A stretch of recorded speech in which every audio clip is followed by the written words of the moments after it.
On the day she is supposed to say, "I do," Isabella Carter is left standing alone at the altar after her fiancé disappears with her family's fortune. Humiliated and betrayed, she boards the first flight she can find, hoping to escape the painful memories.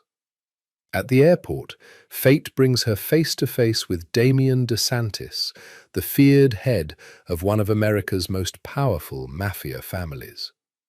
You are listening to a story exclusively narrated on the Mafia Romance channel. Relax and step into the world of love stories filled with mystery, emotions, and passion. Don't forget to like, subscribe to the channel, and leave a comment to support us. Rain fell over the docks like it was trying to wash away sins the city had stopped counting. The church smelled of white lilies and candle wax, and Isabella Carter had never hated a scent more in her life. She stood at the top of the aisle in a gown that had cost more than most people's cars, her fingers wrapped so tightly around her bouquet that the stems had left red lines across her palms. 300 guests sat in the pews behind her, their whispers rising like a tide she couldn't outrun. The organist had played the opening notes of the processional twice already, hesitating, waiting for a cue that would not come. Marco was not at the altar. Isabella kept her chin lifted, kept the smile stitched to her face the way her mother had taught her. A Carter woman does not crumble in public. But she could feel the cracks spreading beneath her skin. Her father, Richard Carter, stood beside her with his phone pressed to his ear, his knuckles white, his face draining of colour with every second that passed. "He's not answering," he muttered, and for a man who built an empire on real estate and railroaded through 3 recessions, he looked for the first time in Isabella's memory, afraid. It was her maid of honour, Claudia, who found the note. It had been slipped beneath the vestry door, addressed to no one, meant for everyone. Isabella read it once, then again, because surely the words would rearrange themselves into something less cruel the second time.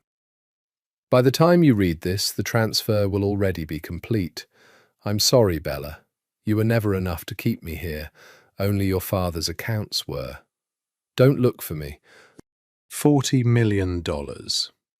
Wired out of the joint accounts her father had so proudly set up as a wedding gift, the accounts Marco Alvarez had spent 8 months gaining access to, with a patience that Isabella now understood had never been about her at all. He'd courted her like a man falling in love.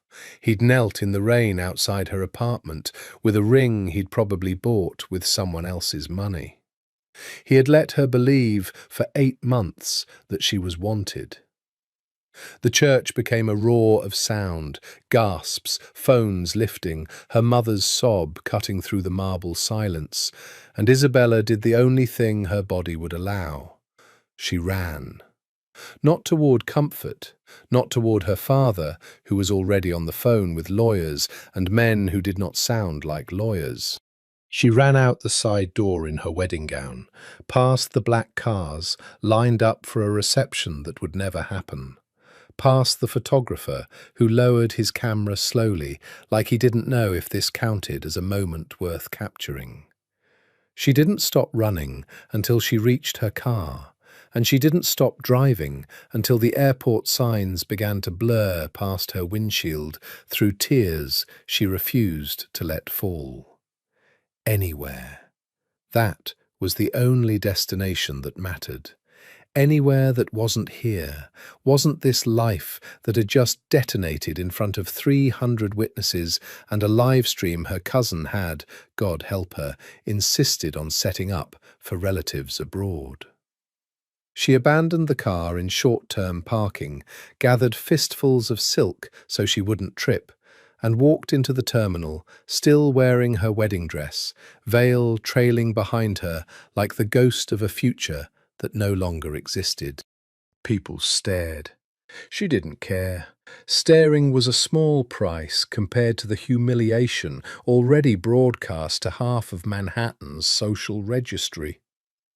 At the ticket counter, a woman with kind eyes and a name tag reading Marisol didn't ask a single question about the dress. She simply asked, "Where would you like to go, miss?" Isabella looked at the departures board. Rome, Milan, Paris, somewhere with enough distance between her and the wreckage of her life that she could breathe again. "The next flight out," she said. "I don't care where." Marisol's fingers hesitated over the keyboard, glancing once more at the dress, the tear tracks, the ring still glinting cruelly on her left hand. Isabella twisted it off without looking and set it on the counter like a piece of evidence at a crime scene. "There's a flight to Milan boarding in 90 minutes, Marisol said gently. "First class has 3 seats left." "I'll take one." She paid with the black card her father had given her for wedding expenses, one last transaction before that world closed its doors on her for good, and made her way towards security, unaware that 90 minutes from now, in a different terminal of the same airport, a different kind of storm was already gathering. One with far more bullets in it than heartbreak. She had no way of knowing that fate had already chosen the exact moment her disaster would collide with someone else's. She only knew that she needed to disappear, and the airport, cold and anonymous and full of strangers who didn't recognize her face from the society pages, felt like the safest place in the world. She was wrong. But she wouldn't understand how wrong, or how right, for hours yet. Damien DeSantis did not like airports. Too many exits, too many strangers, too many lines of sight a man could die from without ever seeing the shot that killed him. He had learned that lesson at 17, watching his father bleed out on the marble floor of their own home, and he had never unlearned it since. He sat in the private lounge reserved for the kind of clientele who paid to never touch a boarding pass with their own hands, flanked by 2 men whose suits fit too well to be anything but armour. Enzo, his head of security, stood near the door with his hand never straying far from his jacket. Salvatore, his cousin and the only person alive Damien trusted without conditions, sat across from him scrolling through a phone, with the particular scowl of a man delivering bad news he hadn't wanted to deliver. "The Moretti family confirmed the meeting for next week," Salvatore said. "They want to discuss the merger, formally this time." "The merger," Damien repeated, the words flat and cold, "is a marriage contract dressed up in business language. Say it plainly." "Fine. They want you to marry Elena Moretti, consolidate the territories, end the border disputes, make the East Coast operations bulletproof against the Russians." Salvatore lowered the phone. "It's not the worst deal in the world, Damien. It's a cage with a ring on it." Damien's jaw tightened, the only visible sign of the anger simmering beneath 34 years of careful, deliberate control. "I've spent a decade building something that doesn't answer to the Morettis. I won't hand them my life to sweeten a business arrangement."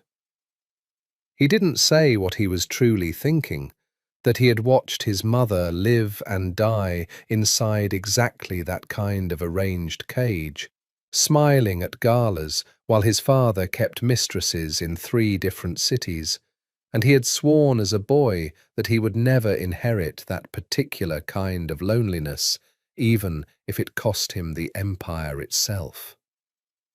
Damien DeSantis was, by any accounting anyone in his world cared to make, the most powerful man on the eastern seaboard. Shipping routes, real estate holdings that laundered more than they built, a network of loyalty bought and enforced in equal measure. He was 34, unmarried, and rumoured, wrongly, to be incapable of feeling anything at all. The rumour suited him. It kept people afraid, and fear was cheaper and more reliable than respect. He glanced at his watch. Their flight to close the Miami deal boarded in 40 minutes. That was when he saw her. A woman in a wedding gown, veil trailing like torn cloud behind her, moving through the terminal with the kind of raw, unguarded devastation that made every head in a 50-foot radius turn, and then, out of some collective instinct toward mercy, turn away again. She wasn't performing grief for an audience. She was drowning in it, alone, in public, because she had nowhere else to be alone. Damien did not know why he watched her the way he did.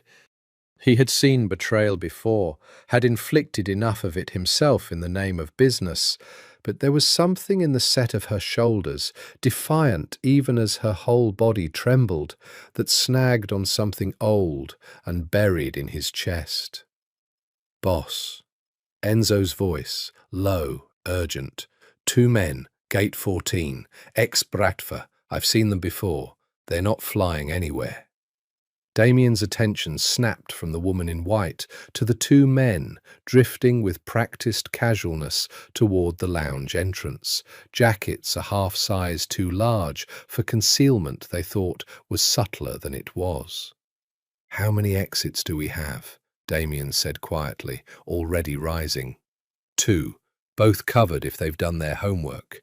Enzo's hand moved inside his jacket. "Boss, we need to move now." The first man reached for his weapon 3 seconds before Damien's own security could react, and in the half-breath before the shot, Damien did something he would spend weeks afterward trying to explain to himself, and failing. He grabbed the stranger in the wedding dress and pulled her down behind the check-in counter with him, shielding her body with his own, because some instinct older than strategy told him that innocent blood in a public terminal would draw a level of federal attention that even his lawyers couldn't bury. The gunshot cracked through the terminal like the sky splitting open, and Isabella Carter, who had come to the airport to disappear quietly from her own life, found herself instead at the exact violent center of someone else's.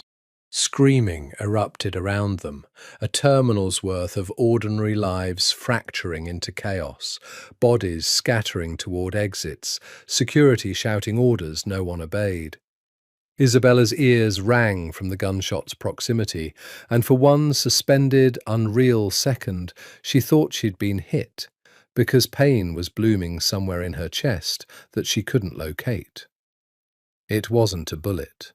It was terror, plain and enormous, and beneath her the marble floor was cold against her knees, where the stranger had pulled her down. "Stay low," he said, and his voice was the strangest thing about the entire nightmare. Calm, level, utterly without panic, like a man giving instructions for pouring wine rather than surviving an assassination attempt. "Do exactly what I tell you, and you'll walk out of here." "Who are you?" "Not now." His hand closed around her wrist, not cruel, but absolute, the grip of a man who had never once in his life doubted that his orders would be followed. He was dressed entirely in black, but for a dark grey tie, and up close she could see that his eyes were a shade of brown, so dark they read as black in the terminal's fluorescent light, eyes that were watching the room over her shoulder with the flat, assessing calm of a predator that had done this before. Another shot rang out, closer, shattering the glass partition beside the ticket counter. One of his men, the larger one, Enzo, returned fire with brutal, economical precision, and the assailant crumpled behind a luggage cart. "Enzo, clear the east corridor," the stranger said. "Salvatore, get the car to gate 11, side entrance, now." Isabella should have run the moment his grip loosened. Every instinct that had kept her alive through a lifetime of careful, cultivated caution told her to bolt in the opposite direction of gunfire. Instead, and she would never fully understand why, not that day and not for weeks afterward, she found herself pressing her palm flat against the stranger's back as he rose into a half-crouch, physically anchoring him, some wordless signal that she was not going to abandon him to run through open ground alone. "There's a second shooter by the pillar," she said, low, surprising even herself with the steadiness of her own voice. "He's been circling since before the first shot. I saw him near the coffee stand." Dark eyes cut to her, genuinely startled for the first time. "You noticed him?" "I notice everything when I'm scared," Isabella said. "It's a family trait. Comes in handy at weddings, apparently." Something flickered across his face that might, in a kinder light, have been the ghost of amusement. Then it was gone, replaced by the cold calculation of a man doing math with human lives. "Move when I move," he said. "Stay behind me." They ran, her wedding gown snagging and tearing against an overturned chair, veil finally ripping free and drifting to the floor like a surrender flag, through a service corridor that smelled of jet fuel and industrial cleaner, Enzo covering their rear, gunfire cracking somewhere behind them until it didn't anymore. A black SUV screeched to the curb at Gate 11's side entrance, exactly as they burst through the emergency doors, and the stranger all but threw her into the back seat before folding his own long frame in beside her. "Go!" he barked, and the car lurched into motion before the door had fully closed. Only then, chest heaving, blood roaring in her ears, did Isabella allow herself to look down and see the streak of red across the bodice of her wedding dress. Not her blood, she realized, after a full body check that left her hands shaking, but his, from a graze along his forearm that he hadn't so much as mentioned. "You're bleeding," she said. "It's nothing." He was already unwinding his tie, using it to bind the wound with the brisk efficiency of a man who had done this to himself before. "You saved my life back there. That shooter by the pillar, my men hadn't clocked him. I didn't save anyone. I panicked and grabbed the nearest wall. You noticed a threat before trained security did, and you didn't run when every survival instinct told you to." He studied her with an intensity that made her want to look away and made her, perversely, unable to. "That's not panic. That's courage most men I employ don't have." Isabella laughed, a broken, disbelieving sound, half sob. "I got left at the altar 4 hours ago. I don't have courage. I have nothing left to lose, which apparently looks the same from the outside." The car went quiet. Outside the tinted windows, the city blurred past, indifferent to the two strangers bleeding and shaking in its back seat. "What's your name?" he asked finally. "Isabella. Isabella Carter." "Damien DeSantis." He said it like a fact rather than an introduction, watching her closely for the recognition that most people in his world couldn't hide. She gave him none, because the name meant nothing to her, and something in his shoulders loosened, fractionally, at that. "Well, Damien DeSantis," Isabella said, staring down at the blood soaking into white silk, at the ruin of a dress that had cost more than some people's yearly salary. "It appears we're both having a very bad day." The safe house, when they arrived, looked nothing like what Isabella had expected from a man who travelled with armed guards and bled through silk ties like it was routine. It was a sleek penthouse overlooking the Hudson, all glass and steel, and the kind of minimalist luxury that spoke less of taste and more of a man who had never had time to develop any. Enzo disappeared to secure the perimeter. Salvatore made 3 phone calls in rapid Italian, his tone controlled but grim. And Damien DeSantis stood at the wide window with his ruined tie discarded on the counter, forearm now properly bandaged by a doctor who had arrived within 20 minutes and asked no questions, watching the river the way a man watches something he doesn't entirely trust to stay calm. Isabella sat on the edge of a leather sofa, still in her wedding dress, feeling like an artifact from a life that had ended that morning and hadn't yet worked out how to end her along with it. "You should call your family," Damien said without turning. "They'll be looking for you." "They're too busy calling lawyers to notice I'm gone." The bitterness in her own voice surprised her. "My fiancé emptied our joint accounts this morning. $40 million. He left a note instead of a marriage." Damien turned then, and for a long moment he said nothing at all, simply studied her with an attention so total it felt like being catalogued. "Marco Alvarez," he said finally. Isabella's stomach dropped. "How do you know his name?" "Because men like Marco Alvarez don't disappear with $40 million without someone in my world knowing exactly where the money went and who helped him move it." His jaw hardened. "I'll have answers for you by tonight, but that isn't why I brought you here." "Then why?" He crossed the room slowly, the same unhurried, absolute confidence he'd carried through gunfire an hour earlier, and stopped close enough that she had to tilt her head back to hold his eyes. "I have a problem," he said.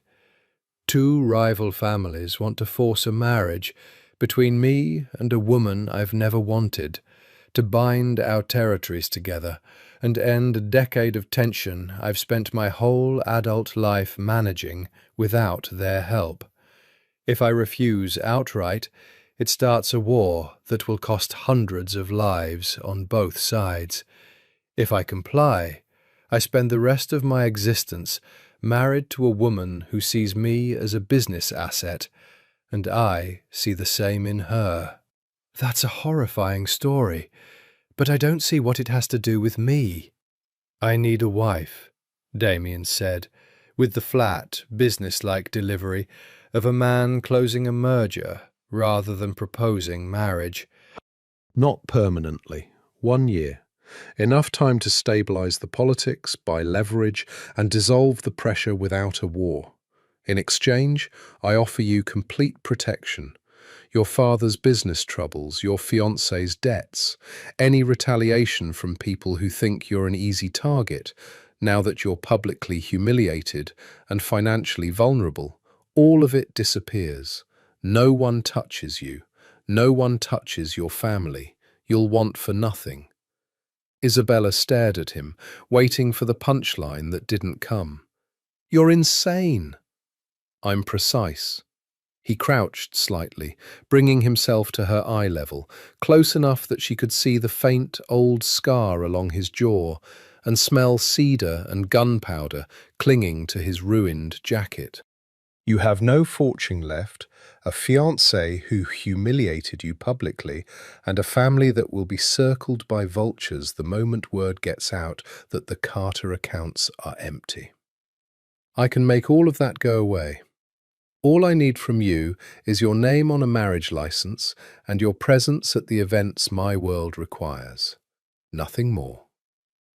And if I say no, then I'll have my men escort you anywhere in the world you want to go, and you'll never see me again." His voice, for the first time, gentled slightly, the smallest fracture in the granite. "I don't force people into my life, Isabella. I'm offering you a door. You're the one who decides whether to walk through it." She thought of the church, the whispers, the note slid under the vestry door, her mother's sob echoing off marble. She thought of the emptiness stretching ahead of her. No fiancé, no fortune, no plan, only the wreckage of a life built entirely around other people's expectations. 1 year, she said slowly. 1 year. And after that? After that, you leave with more money and more protection than you had before any of this happened, and I go back to running my empire without a war on my hands. He extended his hand, not for a handshake exactly, but something more formal, an offering. Marry me, Isabella Carter. I promise you safety. I promise you I will never let anyone touch you again. That's the only vow I intend to make, and the only one I intend to keep. Outside, the city lights were beginning to flicker on across the darkening river, and Isabella Carter, jilted bride, ruined heiress, a woman with nothing left to lose, reached out and placed her hand in his. Deal, she said, and felt the entire trajectory of her life shift beneath her like tectonic plates settling into a new and terrifying configuration. The papers were signed within the week, not a wedding yet, but the legal groundwork Damien's lawyers assembled with terrifying speed, prenuptial agreements and protective clauses, and a marriage license that would be filed the moment the ceremony was public enough for the right people to see it. Isabella moved into the DeSantis penthouse on a Tuesday, carrying 2 suitcases that contained the entirety of what remained of her old life. Her father had wept with relief when Damien's people had quietly settled the worst of the Carter family's exposure. No explanation given, no explanation asked. And her mother had simply stared at her across the kitchen table and said, "Do you know what you're doing, Isabella?" To which Isabella had answered honestly, "No, but it's the only thing I can do." The penthouse occupied the top 3 floors of a building Damien owned outright, 40 floors above Manhattan, glass walls on every side so that the city glittered beneath them like scattered jewels. It was beautiful in the way museums were beautiful, curated, cold, untouched by the kind of clutter that made a home feel lived in. "You'll have the East Wing," Damien told her the first night, leading her through corridors that smelled faintly of cedar and leather. "Your own bedroom, your own study, full access to anything you need. My staff will answer to you as they answer to me." "And you?" "West Wing. We won't be in each other's way." He said it like reassurance, though something in his tone suggested he was reminding himself as much as her. "This is a professional arrangement, Isabella. I intend to honor it as one." She should have been relieved. Instead, standing in the doorway of a bedroom larger than her childhood house, watching this dangerous, precise, impossibly controlled man retreat down the hallway without a backward glance, she felt an unfamiliar and unwelcome pang of something that felt disturbingly like disappointment. The first weeks established a rhythm neither of them acknowledged as intimacy, though it functioned like one. Breakfast together most mornings, because the staff prepared it for 2, regardless of whether either of them requested company, and neither wanted to be the one to send the other away. Damien, coffee black and scalding, reading 3 newspapers and a stack of briefings before 7. Isabella, still adjusting to a life without appointments to fill it, learning the particular silence of a man who said little because he had spent a lifetime learning that words were currency best spent sparingly. "You don't have to sit with me," he told her on the 4th morning, not unkindly.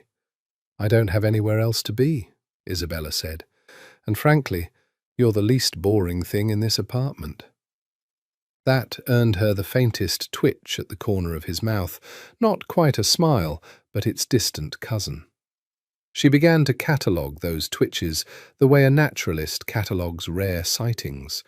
The corner of his mouth when she made a joke he refused to laugh at, the almost imperceptible softening around his eyes when she asked about his day and actually waited for the answer. The stillness that came over him entirely when she talked about her family, listening with an attention that felt like it cost him something to give. She learned, in fragments, about the empire he ran, shipping routes and real estate holdings that served as fronts for operations she chose, wisely, not to ask too many questions about.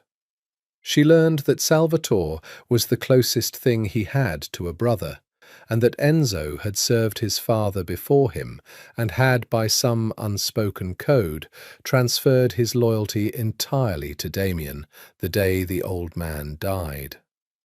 She learned that Damien DeSantis did not sleep more than 4 hours most nights, and that he paced the length of the penthouse's private terrace sometime after midnight with the restless energy of a man who had never once, in 34 years, allowed himself to feel safe enough to fully rest.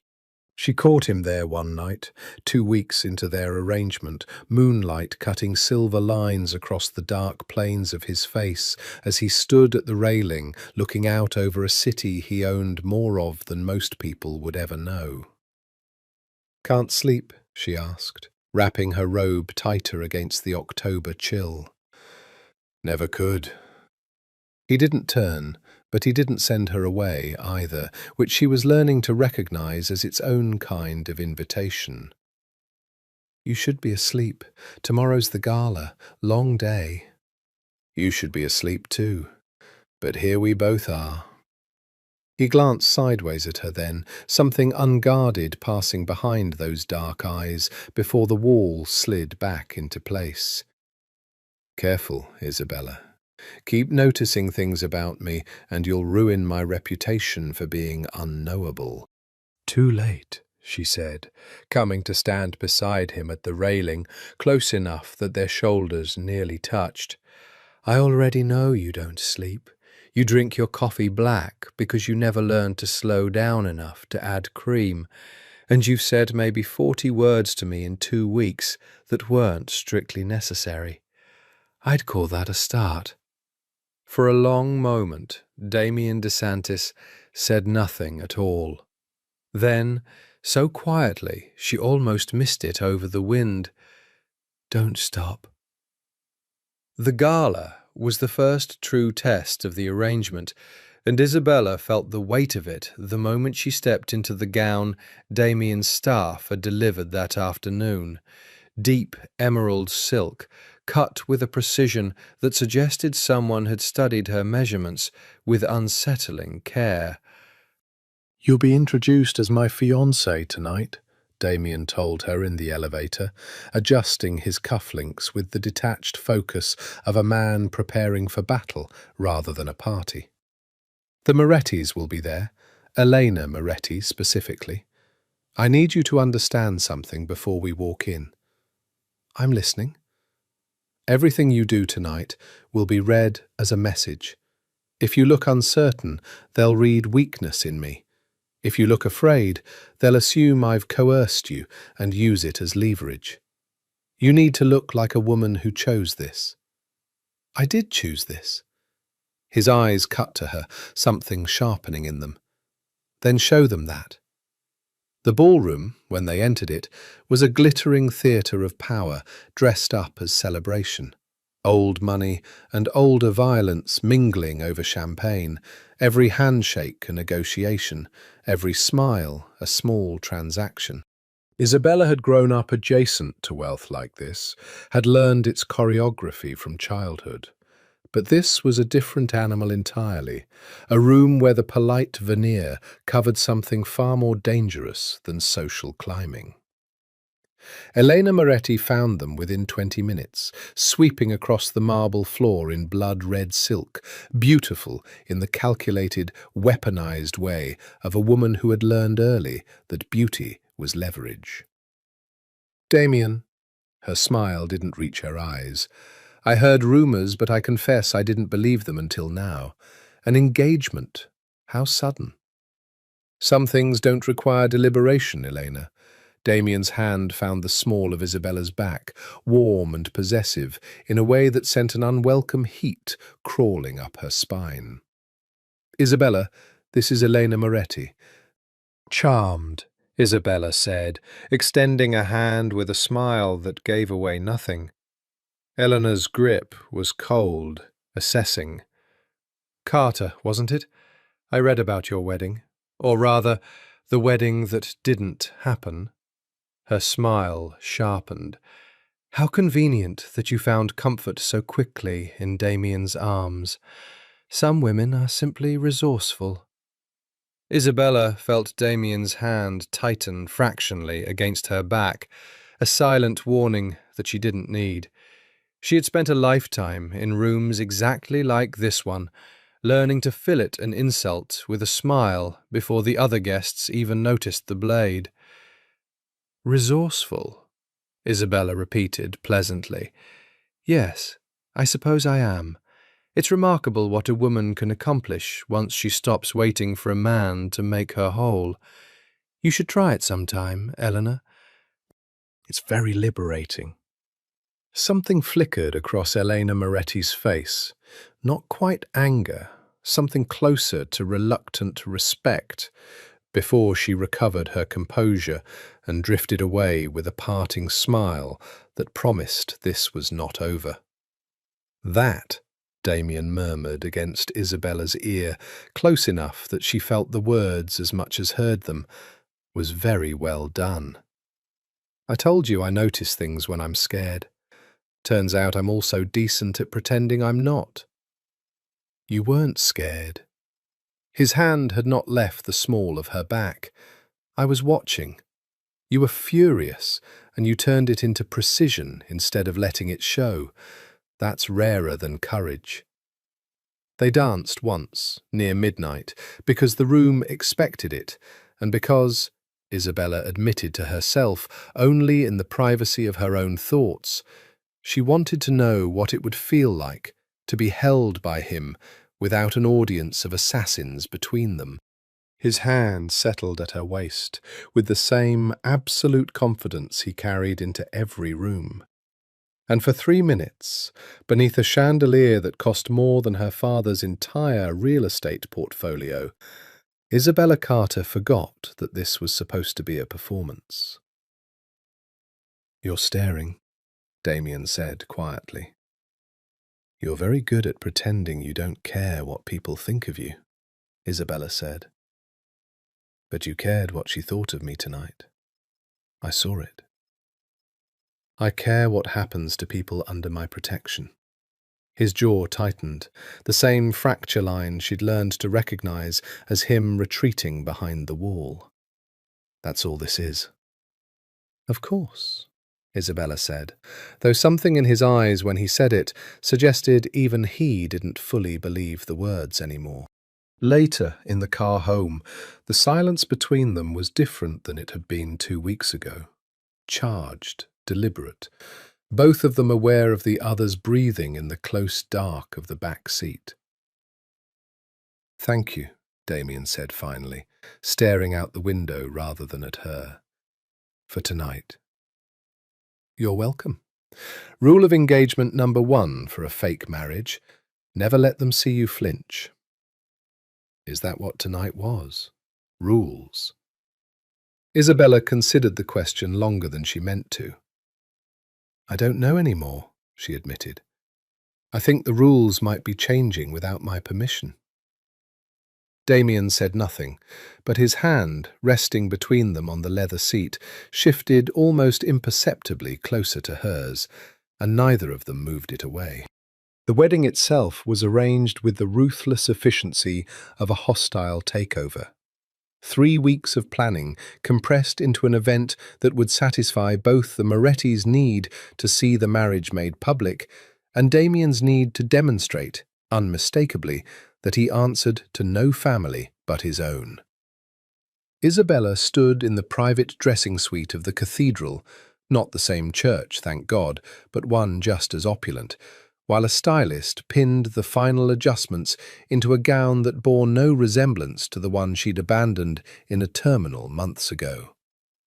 This one was ivory rather than pure white, cut close through the bodice, sleeves of delicate lace that Damien's staff had assured her was couture, though Isabella suspected it was simply the most expensive thing money in this world could buy.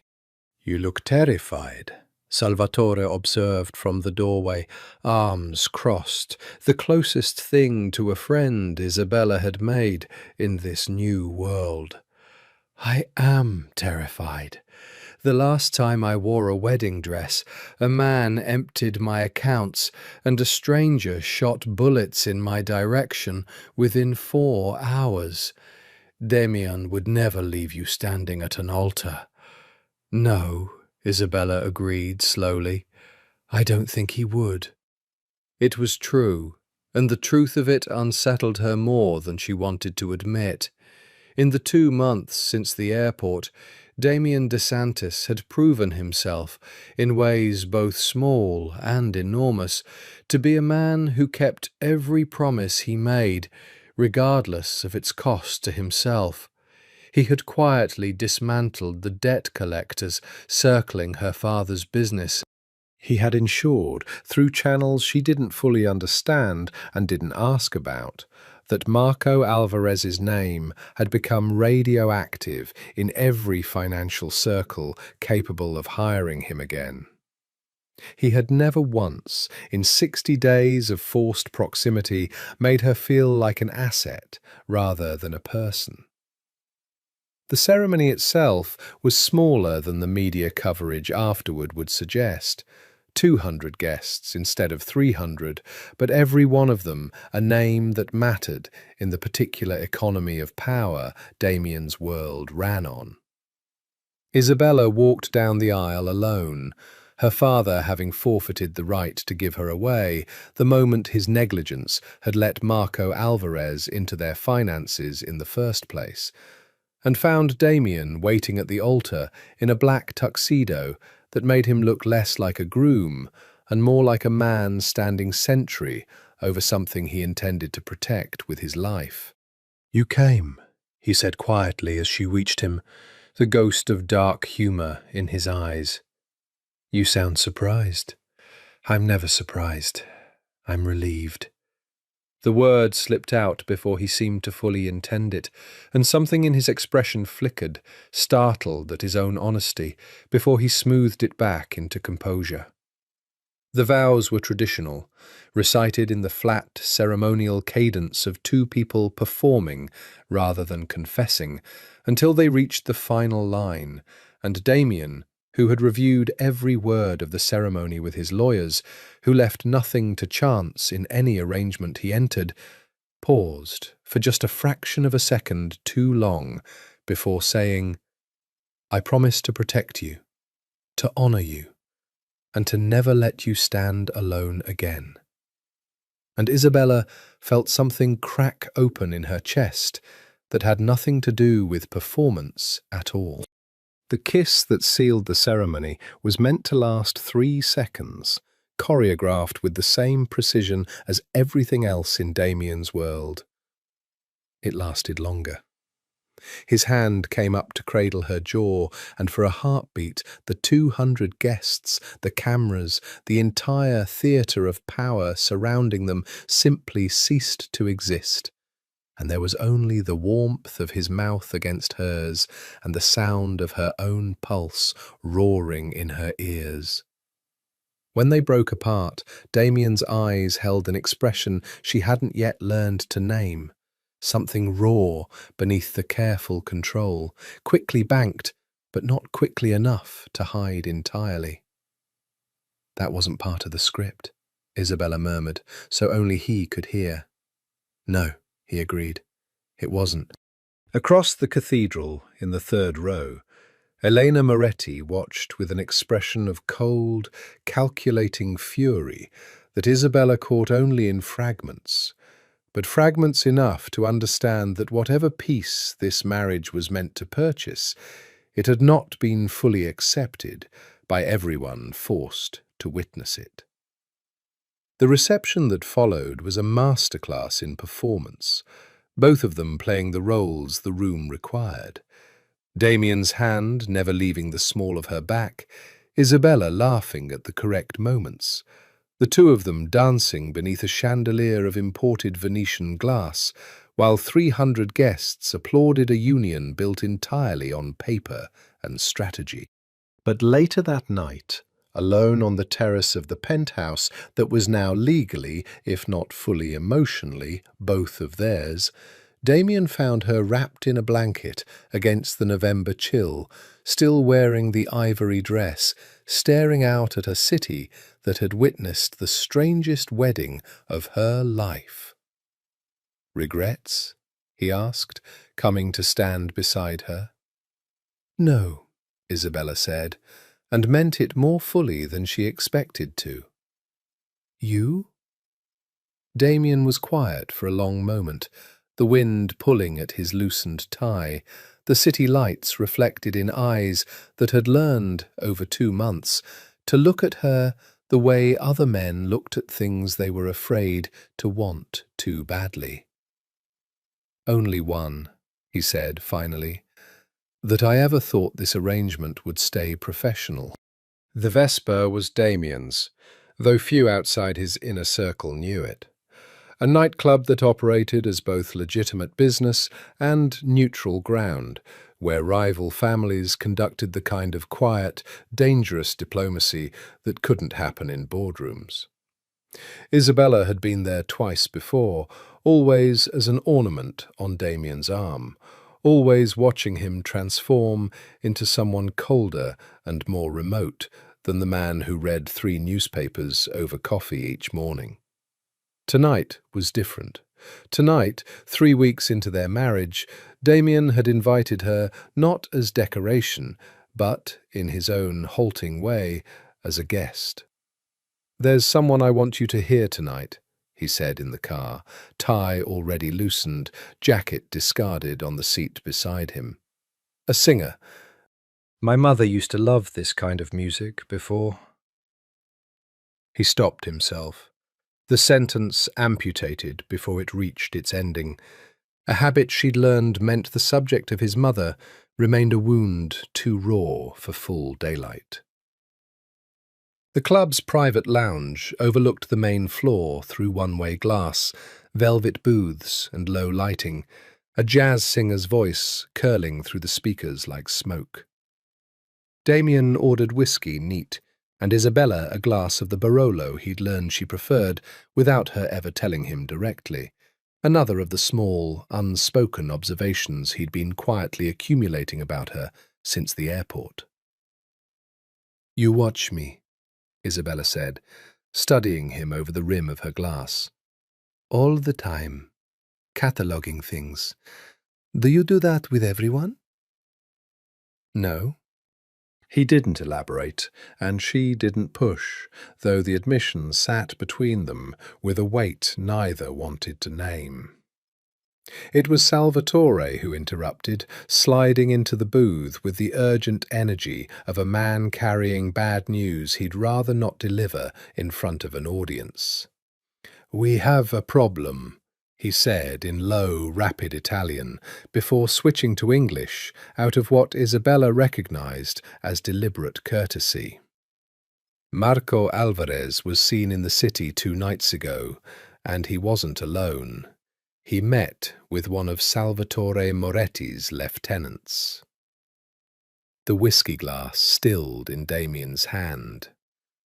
"The Morettis are working with the man who stole Isabella's family fortune."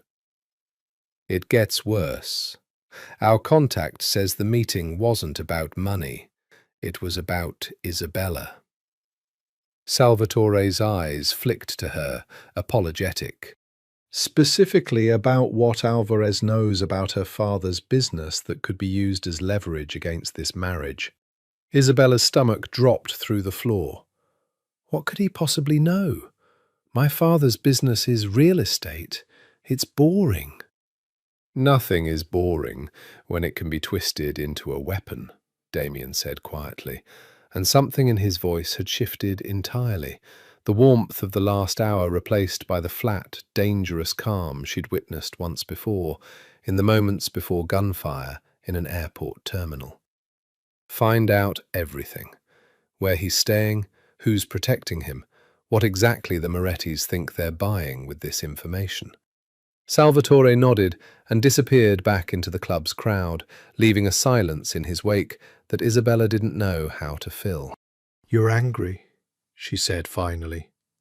"I'm angry that a man who ruined your life once thinks he still has the right to threaten it." Damien's hand, when it found hers across the table, was tight enough that she felt the tension humming beneath his skin. "He won't touch you again, Isabella. I promise you that." "You keep making promises like that." "I keep them." His eyes met hers, dark and fierce, and, for the first time, entirely unguarded. "I have never once, in my life, broken a promise I made to protect someone I—" He stopped again, the sentence severed cleanly before its most dangerous word could escape. "Someone you what, Damien?" The music shifted, the jazz singer's voice climbing into something aching and slow, and Damien DeSantis, feared head of one of America's most powerful crime families, a man rumored to feel nothing at all, reached across the table and tucked a loose strand of hair behind Isabella's ear, with a tenderness that contradicted every rumor whispered about him in rooms just like this one. "Someone I've stopped pretending this arrangement is only business," he said quietly. "God help me, Isabella. I don't know when that happened, but I can't undo it now." Isabella's heart slammed against her ribs, loud enough she was certain he could hear it. "Damien." "Don't," he said, gentler than she'd ever heard him. "Don't say anything back unless you mean it. I've had enough people in my life say things they didn't mean. I'd rather have your silence than your pity." She didn't answer with words. Instead, she leaned across the small table and pressed her mouth to his, soft and searching, and felt the low sound he made against her lips as answer enough. Outside their private booth, unnoticed by either of them, a man in an ill-fitting suit photographed the exchange through the one-way glass with a telephoto lens, before disappearing into the crowd to deliver the images to someone who would use them as a weapon far more dangerous than any gun. Elena Moretti did not accept defeat gracefully, and she had decided in the weeks since the wedding that defeat was not, in fact, permanent. She arrived at the annual DeSantis-Moretti diplomatic dinner in a dress the exact shade of arterial blood, hair swept back to showcase a diamond choker that had once belonged to Damien's own grandmother, a detail she made certain Isabella noticed within the first 5 minutes of the evening. "Family heirloom," Elena said, touching the choker with deliberate, cruel casualness. "Damien's mother gave it to me years ago. Before you, of course. We were quite close once." Isabella kept her expression neutral through sheer force of will. "How lovely for you both." "He never mentioned me." Elena's smile sharpened, delighted by the possibility of a wound she could deepen. "We were engaged, you know, before his father died and everything became about business instead of feeling. I sometimes wonder what might have happened between us if the timing had been different." It was, Isabella understood with cold clarity, a deliberately cruel fiction dressed as fact. She had learned enough about Damien's history in the weeks since their wedding to know the Morettis and DeSantis families had never been engaged, only aligned through business. But the seed of doubt was the point, not the truth of it. She found Damien an hour later on the terrace, away from the noise, his shoulders tight with the particular tension he carried whenever the Morettis were in proximity. "Elena tells quite a story," Isabella said, coming to stand beside him. "Apparently you two were engaged once, before everything became business." Something dark passed across Damien's face. "That's a lie, and she knows it's a lie. Our families discussed an arrangement once, years ago, before my father died. I refused it before it ever became anything real. Elena has spent a decade resenting me for that refusal." "Why did you refuse?" Damien was quiet for a long moment, staring out at the city he'd spent his entire adult life protecting and controlling in equal measure. "Because I watched my mother marry a man she didn't choose, for reasons that had nothing to do with her own happiness, and I watched it hollow her out year by year, until there was nothing left of the woman she might have been if anyone had asked what she wanted." His jaw tightened. "I swore I'd never do that to another person, or to myself. Elena wanted the DeSantis name and the power that comes with it. I wanted something I didn't have words for yet. I still don't most days." "And now?" He turned to look at her fully, moonlight carving hard lines across his face, softened only by the vulnerability in his eyes.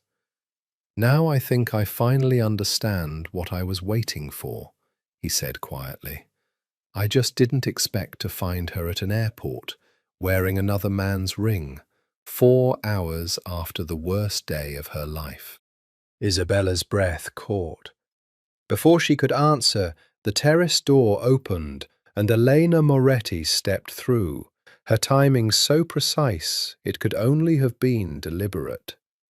"Am I interrupting?"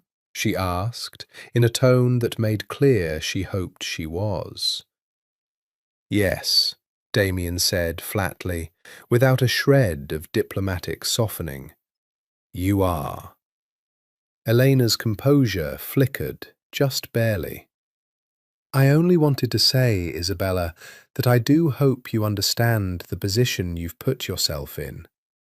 Marriages of convenience rarely stay convenient. And men like Damien, men who've spent their whole lives being feared instead of loved, they don't know how to keep a woman safe from the parts of themselves they can't control." "I know exactly what I've put myself in," Isabella said, stepping closer to Damien, close enough that their shoulders touched, a silent, deliberate claim she made without hesitation. "And unlike you, Elena, I didn't need a decade-old grudge and a stolen choker to convince myself I belonged here. I earned my place in this marriage the night I helped my husband survive an assassination attempt. What did you ever offer him besides your father's approval?" The silence that followed was so absolute, Isabella could hear the wind moving through the terrace plants. Elena's face went through several expressions before settling on something cold and calculating, a woman recalculating her strategy in real time. "Careful, Mrs. DeSantis," Elena said finally, retreating toward the door. "The DeSantis name has buried better women than you for lesser insults." She disappeared back into the party, leaving Isabella's pulse hammering with adrenaline and something that felt disturbingly like triumph. "Mrs. DeSantis," Damien repeated softly, testing the words like he was tasting something new. "I like the sound of that far more than I should for a marriage that was supposed to be temporary."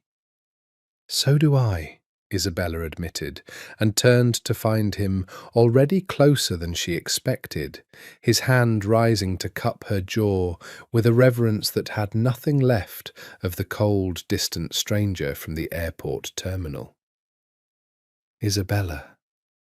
Her name in his mouth sounded like a vow he hadn't yet given permission to be spoken aloud.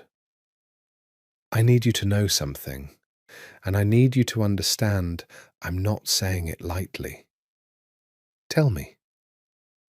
I think I'm falling in love with my own wife, Damien DeSantis said, and it terrifies me more than every enemy I've ever made combined. The attack came 11 days later, on an ordinary Tuesday, in the parking garage beneath a boutique where Isabella had gone to be fitted for a gown she'd need for the following month's charity gala. She noticed the black sedan first, parked too close to the exit, engine running, a detail that snagged against the instincts she'd sharpened since the airport. She had just enough time to reach for the panic button Damien's security team had installed in her purse before two men emerged from the sedan, moving with the same practiced, deliberate calm she remembered from the terminal months ago. Mrs. DeSantis, the taller one said, not unkindly, which was somehow more frightening than aggression would have been. You'll come with us quietly, and no one gets hurt. I don't think so, Isabella said, and pressed the panic button hard enough to bruise her own thumb. What happened next unfolded in fragments she would replay for weeks afterward. Her own scream, sharp and deliberate, designed to draw attention rather than beg for mercy. The boutique's security guard, a retired police officer Damien had personally vetted, emerging with a weapon drawn. The screech of tyres as Damien's security detail alerted the instant her panic signal fired, arrived within 90 seconds that felt like 90 years. By the time Damien himself arrived, breathless in a way she'd never seen him, tie discarded, the two assailants were already restrained on the garage floor, and Isabella was sitting on the boutique's curb, wrapped in a blanket someone had produced from somewhere, hands shaking with the particular delayed terror of danger that had already passed. Isabella. He dropped to his knees in front of her, hands framing her face with a desperation that stripped away every ounce of the controlled, distant man the world knew him as. Are you hurt? Tell me the truth. I'm fine. Scared, but fine. Her voice wavered, despite her best effort at steadiness. They knew my name, Damien. They knew exactly where I'd be. Something in his face went very still and very dangerous. Someone told them your schedule. Who would do that? Someone with access to my household. His voice had dropped into a register she'd never heard from him, low and lethal. A man calculating exactly how many ways he intended to make someone regret their choices. Someone I trusted enough to know your movements. He gathered her into his arms then, carrying her to the car rather than allowing her to walk, an act of tenderness so at odds with the violence simmering beneath his composure that Isabella found herself crying, not from fear anymore, but from the overwhelming, disorienting relief of being held by someone who looked, in that moment, entirely undone by the thought of losing her.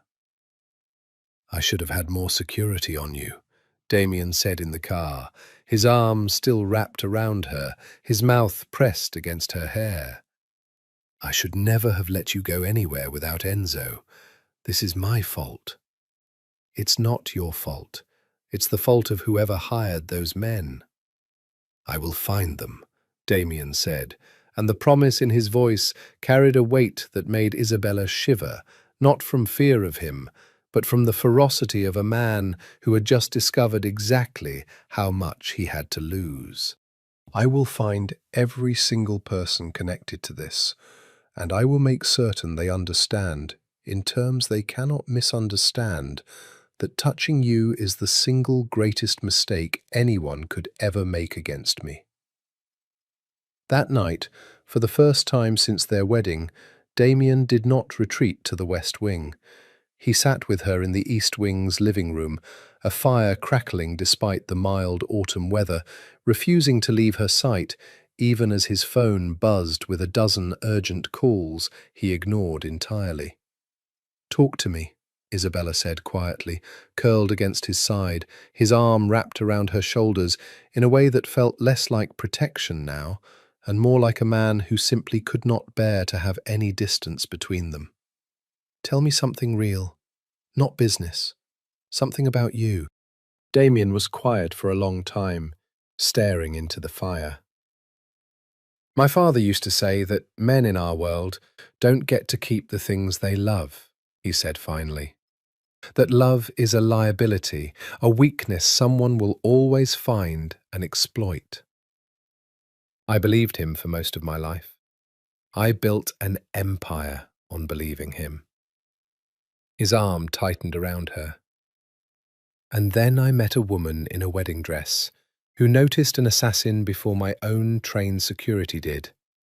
And I have spent every day since then discovering how wrong my father was, and how much I don't care that believing him would probably have kept me safer."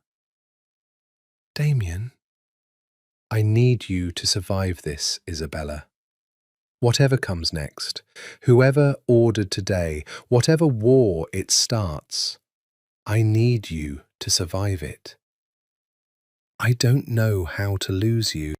I never planned for the possibility of wanting someone enough that losing them would break something in me I can't repair." Isabella turned in his arms and pressed her mouth to his, slow and certain, an answer more honest than any words could offer. When they broke apart, his forehead rested against hers, both of them breathing like they'd run a great distance to arrive at this single quiet moment. "I'm not going anywhere," Isabella whispered.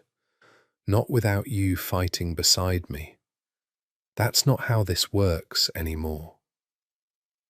Damien's investigation into the household leak moved with brutal efficiency over the following days, but it was the story he finally told her, unprompted, unravelled slowly over a bottle of wine on a night when the penthouse felt too quiet to bear silence, that changed the shape of everything Isabella thought she understood about him.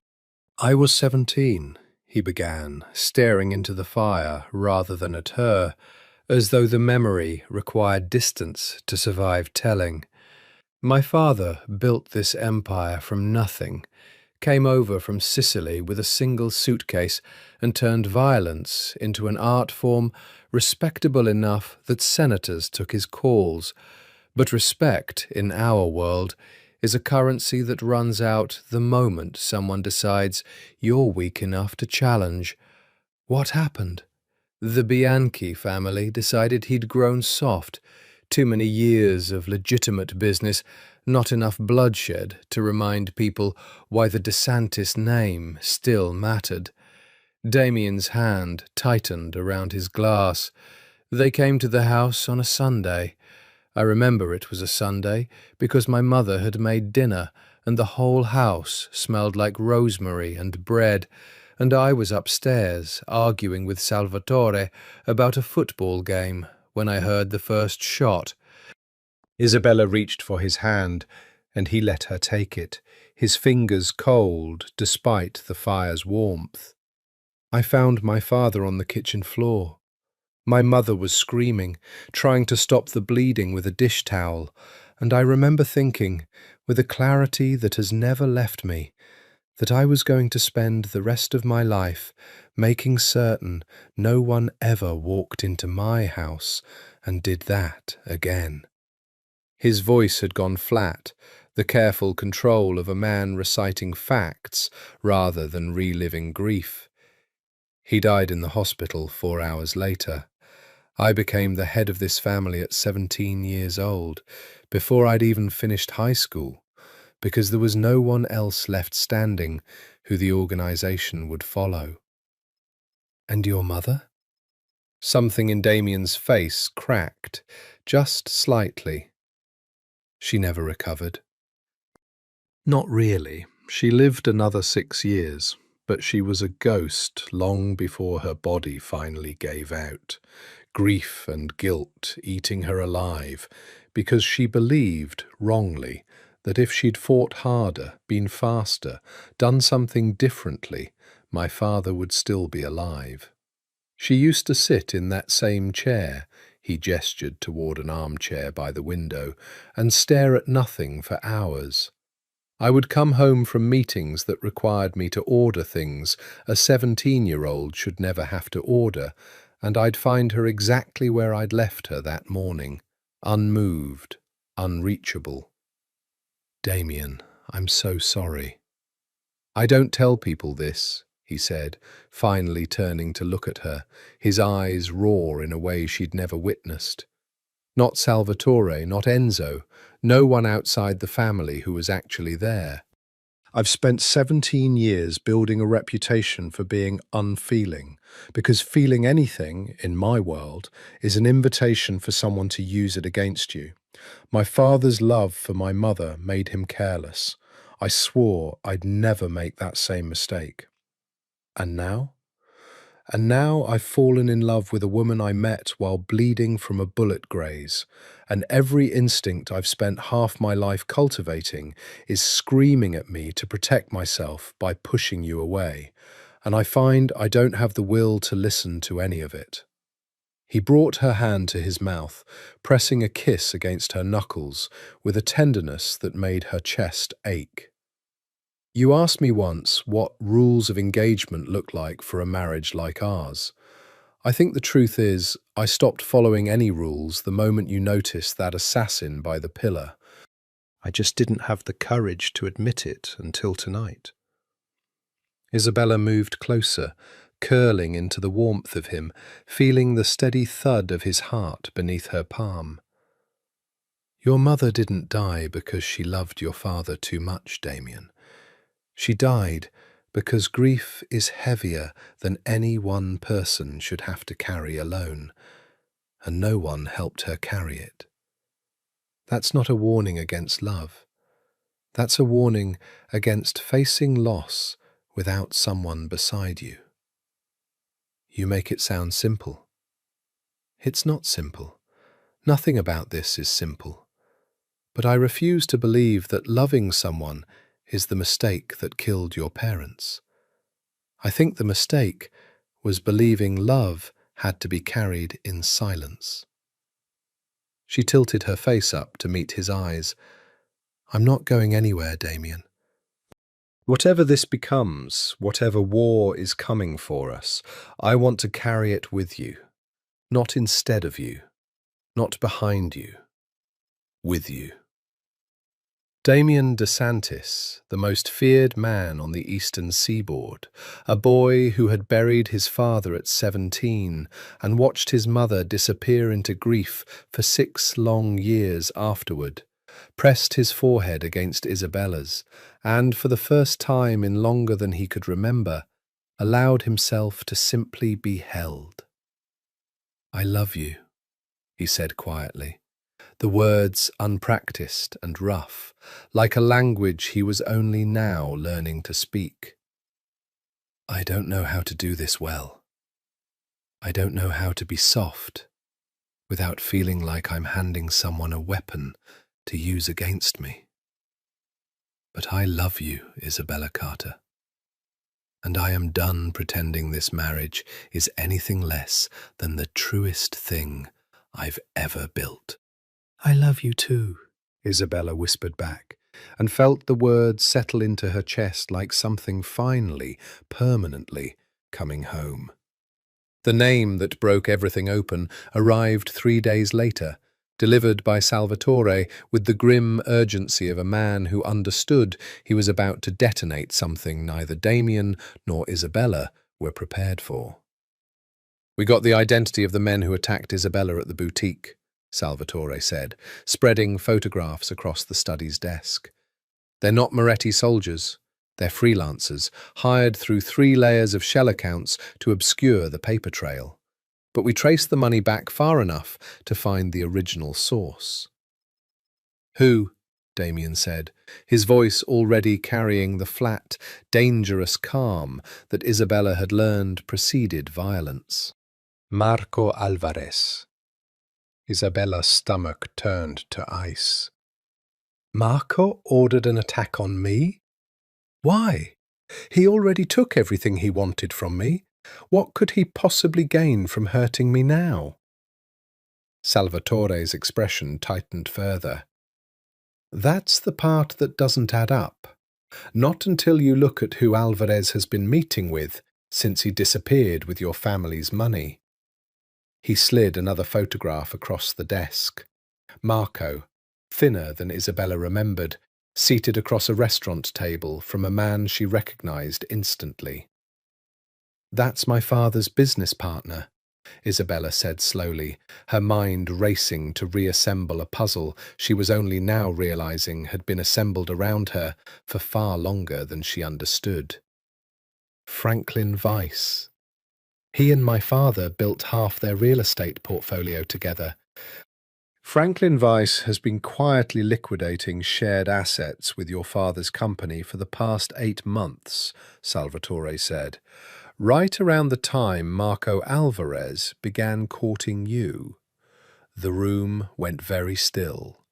Isabella felt the floor tilt beneath her, an old and familiar humiliation curdling into something new and far more dangerous.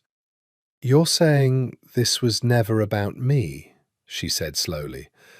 You're saying Marco was hired, that my entire relationship, my engagement, my wedding, all of it was engineered by my father's own business partner to drain the Carter fortune while everyone believed it was simple heartbreak.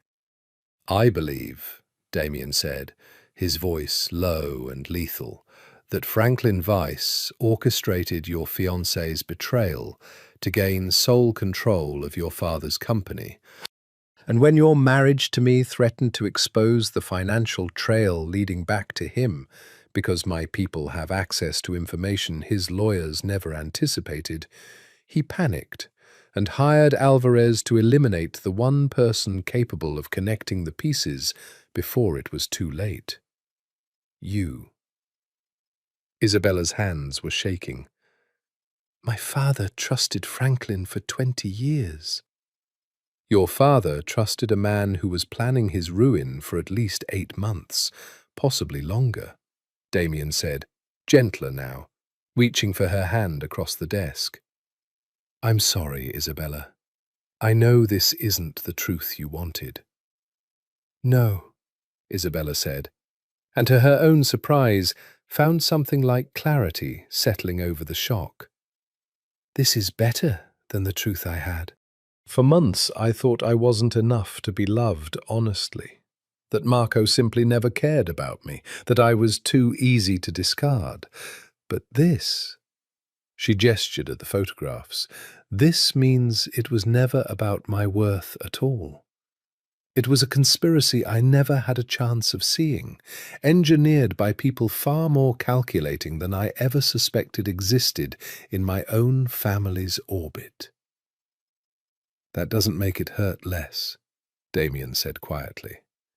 No, but it changes what I'm angry about. Isabella's jaw set with a determination Damien recognized, with something like pride, as the same steel that had noticed an assassin in an airport terminal months ago. I want to help you take Franklin Weiss apart, not for revenge, for my father, who trusted a man who was planning to destroy him the entire time. And for whatever woman Marco Alvarez decides to target next, unless someone stops him permanently. That's dangerous, Isabella.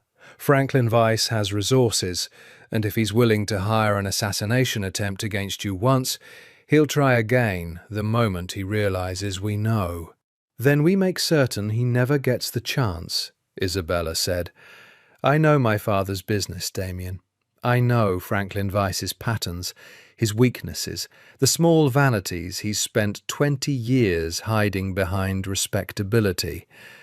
Let me help you end this the way we ended the airport, together, not with me hiding behind you while you take all the risk. Damien studied her for a long moment, something fierce and proud kindling behind the dark of his eyes. You continue to surprise me, he said finally. Every single day, Isabella Carter DeSantis finds a new way to prove she was never meant to be a victim in anyone's story. Then let's make sure Franklin Weiss learns that lesson personally, Isabella said, and reached for the photographs with hands that had finally stopped shaking.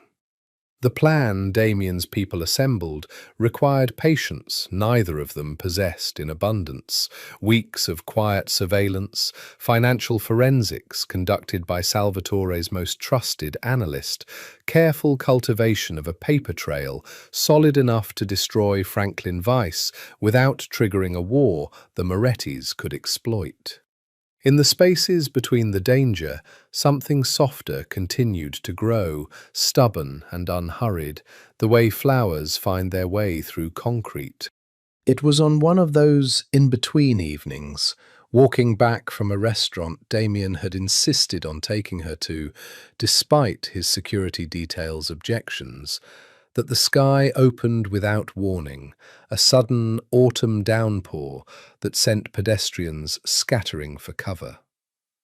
Damien pulled her beneath the awning of a closed bookshop, both of them soaked through within seconds, laughing, an actual, unguarded laugh from a man Isabella had once believed incapable of the sound.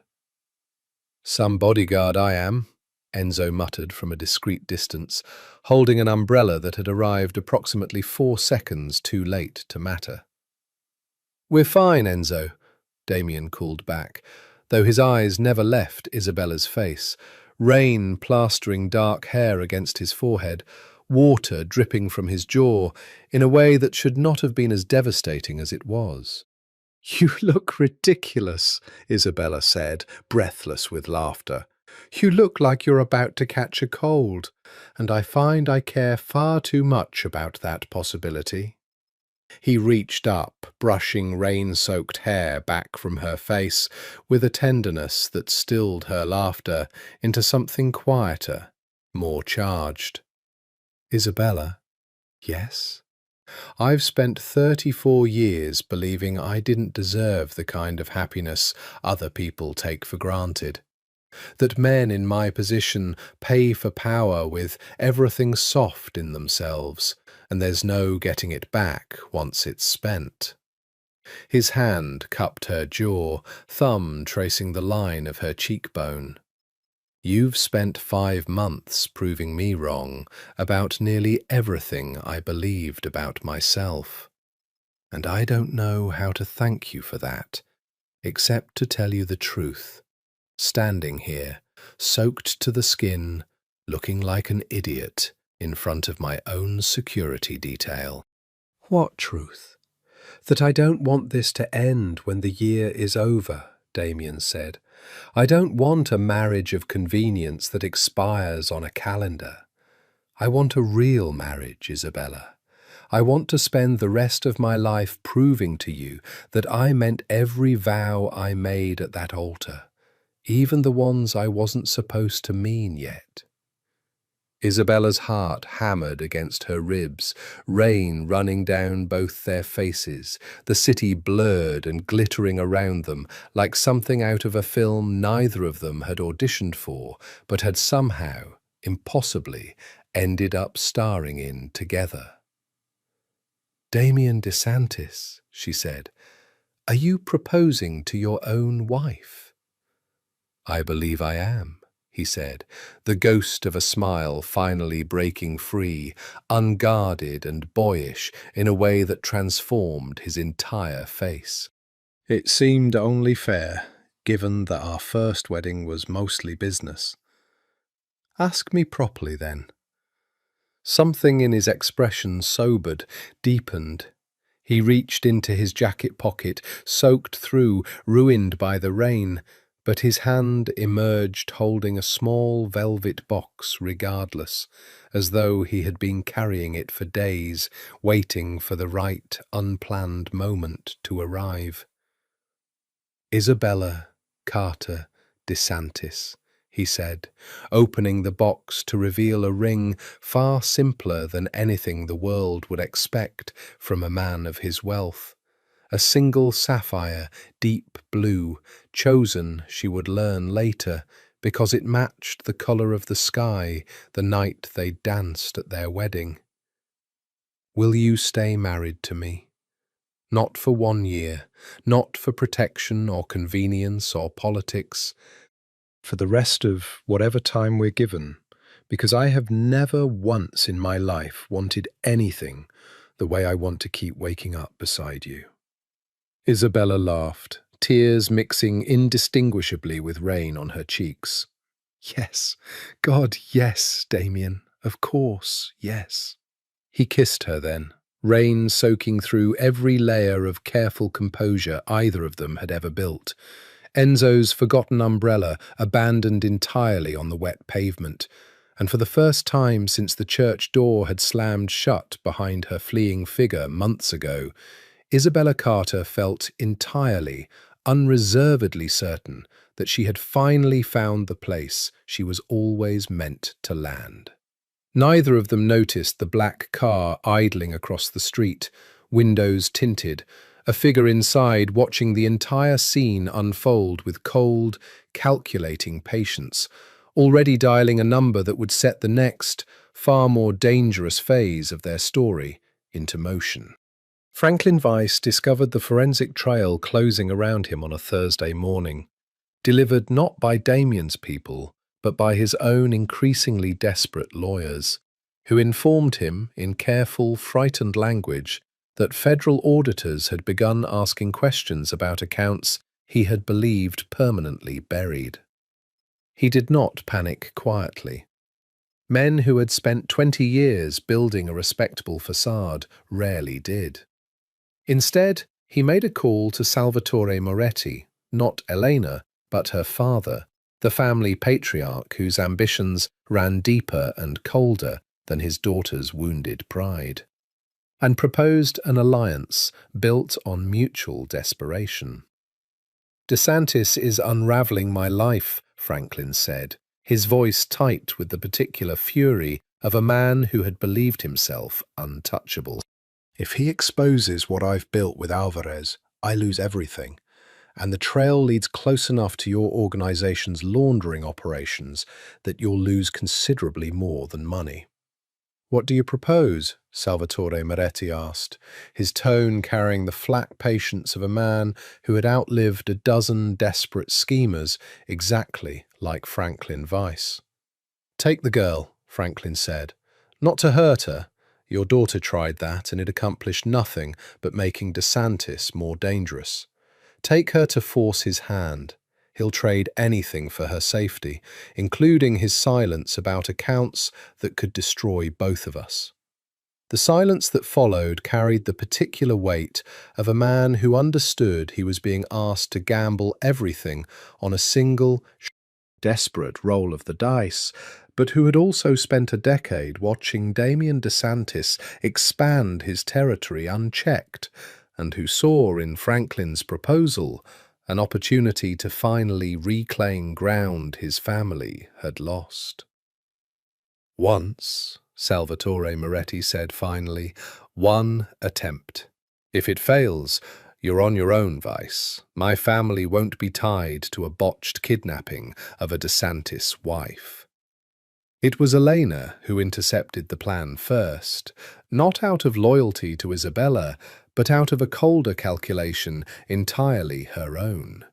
She had spent months nursing her humiliation from the wedding, from the gala, from every quiet, cutting exchange with Isabella that had left her feeling smaller than a Moretti was ever meant to feel.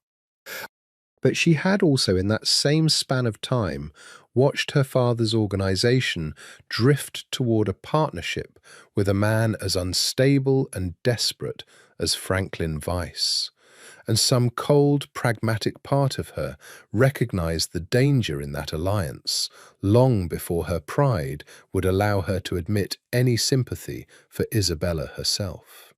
She placed the call to the DeSantis penthouse from an unregistered phone, her voice tight with something that wasn't quite guilt, but occupied the same uncomfortable territory. "Your wife is in danger," Elena said without preamble, the moment Damien answered. "My father has agreed to help Franklin Weiss take her. I don't know the exact details of the plan yet, but I know it's happening soon. And I know your security will not be prepared for an operation with the resources of 2 families behind it instead of 1. "Why are you telling me this?" Damien said, suspicion sharp in every syllable. "Because whatever I feel about you, DeSantis, I am still a Moretti, and I refuse to let my father's legacy become synonymous with kidnapping women to leverage business disputes." Her voice cracked, just slightly, the first genuine emotion Damien had ever heard from her. "And because Isabella Carter looked me in the eye at a party and told me I'd never earned anything the way she earned her place beside you. And I have spent every night since then hating her for being right." The line went dead before Damien could respond, leaving him standing in his study with a piece of intelligence that could save Isabella's life, or could, just as easily, be a trap of an entirely different design. He found Isabella in the East Wing's garden room, sunlight catching the sapphire ring on her hand as she arranged flowers with the particular focus of a woman trying to keep her hands busy while her mind worked through the tangled logic of a conspiracy still unraveling around her. "We have a problem," Damien said, and watched her entire body go still with the particular readiness he had come to recognize in 5 short months as courage rather than fear. "Tell me," Isabella said, setting down the flowers, meeting his eyes without flinching. "Whatever it is, tell me all of it."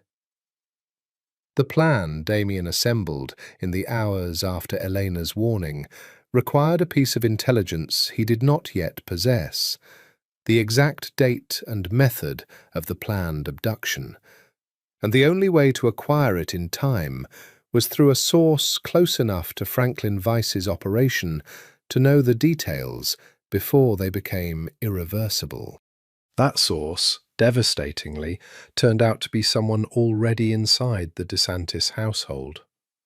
"It's Marisol," Enzo said, his voice carrying an anger so profound it had gone entirely flat, delivering the name of Isabella's own household assistant, a woman hired 3 months into the marriage, vetted, trusted, present for 100 quiet mornings of coffee and conversation Isabella had believed private. "She's been feeding information to Franklin Weiss since she was hired. Your schedule, your security patterns, even personal details about your marriage that Weiss has been using to understand exactly how to hurt you both." Isabella felt the betrayal land like a physical blow, worse in some ways than Marco's had been, because Marco had at least been a stranger she'd known for 8 months, rather than a woman who had brought her tea every morning and asked, with what Isabella had believed was genuine warmth, about her day. "Why?" Isabella asked, her voice hollow. "What could Franklin possibly be paying her that's worth this?" "Her brother owes money to people connected to Weiss's businesses," Enzo said. "A gambling debt, 6 figures, the kind that gets collected with violence if it isn't paid another way. Weiss offered to erase the debt in exchange for information. She's not a hardened operative, Isabella. She's a scared woman, protecting her family, the only way she saw available to her. It should have made the betrayal easier to forgive. It didn't, not entirely, though Isabella found herself understanding it in a way she hadn't expected. A woman cornered by circumstances beyond her control, making a desperate choice that mirrored, in some distorted way, her own decision to marry a stranger at an airport, rather than face a future with nothing left to protect her. "Where is she now?" Damien asked, his voice carrying none of the mercy Isabella's had. "Confronted an hour ago. She's cooperating fully, terrified of what happens next." Enzo's jaw was tight. She confirmed the plan. They're moving on the charity gala this weekend. Isabella's schedule places her briefly alone during the silent auction portion, in a private viewing room Vice's people have already mapped. 2 teams, one from Vice's private security, one from the Moretti organization, coordinated through Salvatore Moretti directly.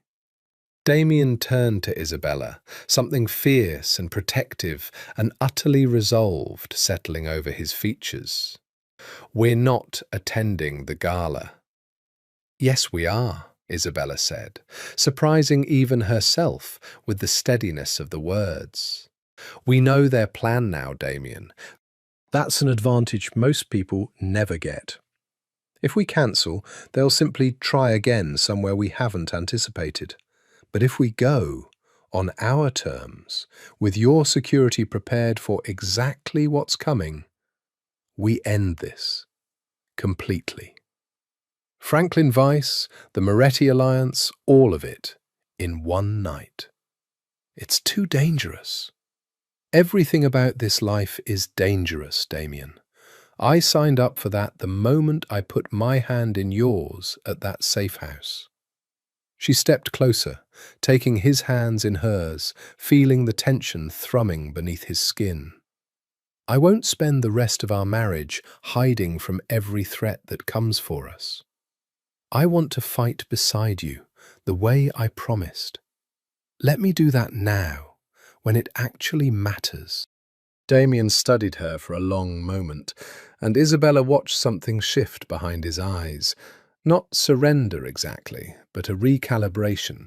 A man accustomed to protecting everyone around him single-handedly, slowly learning to share the weight of the battle instead. "If we do this," he said finally, "you follow every instruction Enzo gives you without hesitation. No improvisation, no heroics beyond what we plan for in advance. I already almost lost you once outside a boutique that wasn't even supposed to be dangerous. I won't survive losing you at an event I walked you into deliberately." "I promise," Isabella said. "Whatever you need." Behind them, unnoticed in the doorway, Marisol stood with Enzo's men flanking her, tears streaking a face that had aged years in the span of a single confession, watching the couple she had betrayed prepare to walk directly into the danger she had helped design. "Mrs. DeSantis," Marisol said quietly, her voice breaking, "I am so sorry. I never wanted—" "I know," Isabella said, and found, to her own surprise, that she meant the forgiveness in her voice, even through the hurt. "Help us stop this, and we'll help your brother. That's the only apology that matters right now." The charity gala unfolded exactly as choreographed on the surface.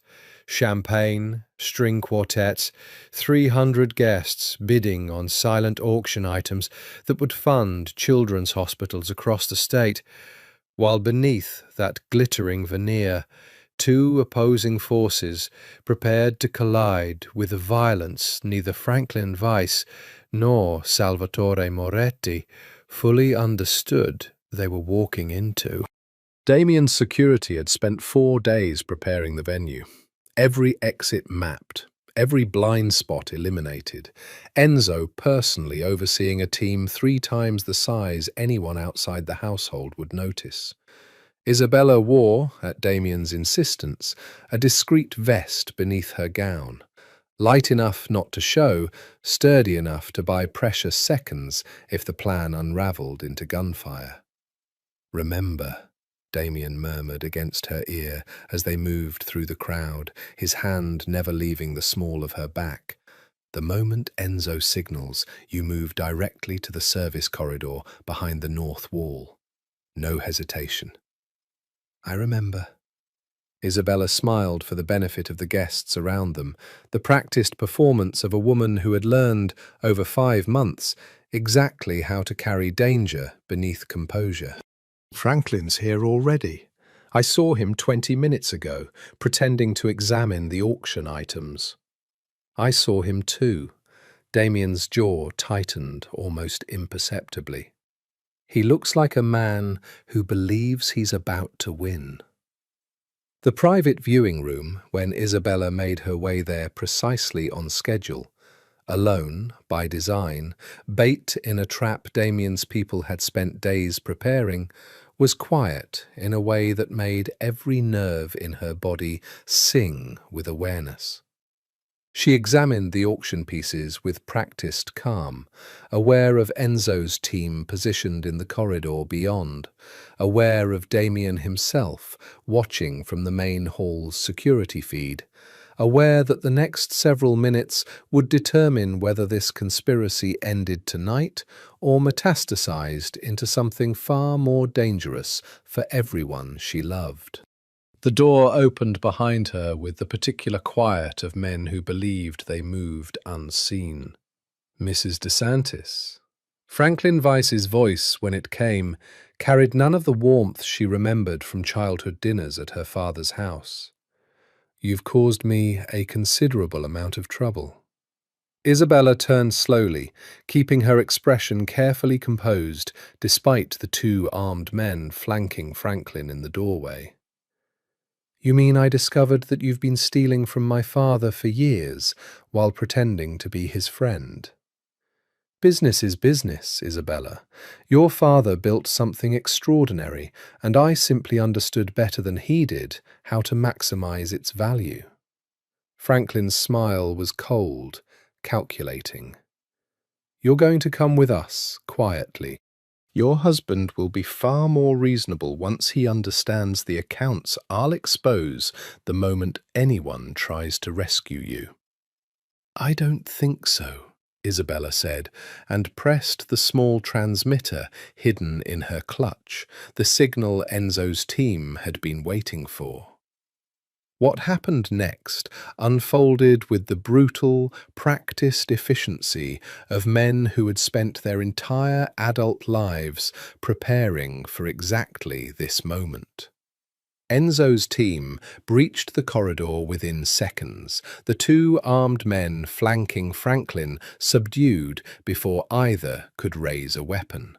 Damien himself arriving through the private entrance with a fury that transformed his entire bearing into something Isabella had glimpsed only once before in an airport terminal months ago. "Franklin Weiss," Damien said, his voice carrying a lethal calm more frightening than any shout could have been.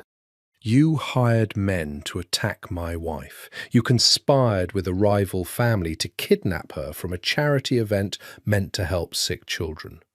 Did you truly believe I would let either of those things happen without consequences?" "You're bluffing," Franklin said, though the tremor in his voice betrayed the lie even as he spoke it. "You need me alive. The accounts, the evidence I have against your organization. I have federal auditors already reviewing every account you've touched in the past 8 months, Damien said.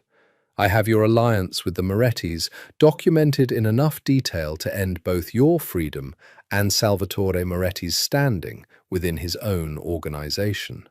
The only reason you're still breathing right now, Weiss, is that my wife asked me to let the law handle you rather than handling you myself." He stepped closer, his voice dropping into something colder than Isabella had ever heard from him. "Don't mistake her mercy for my own. If you ever come near her again, I will not extend the same courtesy. Federal agents, coordinated quietly by Damien's lawyers over the preceding days, working from evidence assembled through Salvatore's forensic trail, arrived within the hour to take Franklin Weiss into custody. His empire of stolen fortune and manufactured betrayal collapsing in the space of a single evening. Isabella watched from the safety of Damien's arms as Franklin Weiss was led away in handcuffs past 300 stunned gala guests, and felt, for the first time since a note had been slipped beneath a vestry door months ago, the full and final weight of justice finally settling into place. Salvatore Moretti's fall came not through arrest, but through the far more devastating currency of his own world, reputation, and its total, irrecoverable collapse. Word spread through the underground economy of families and alliances within days.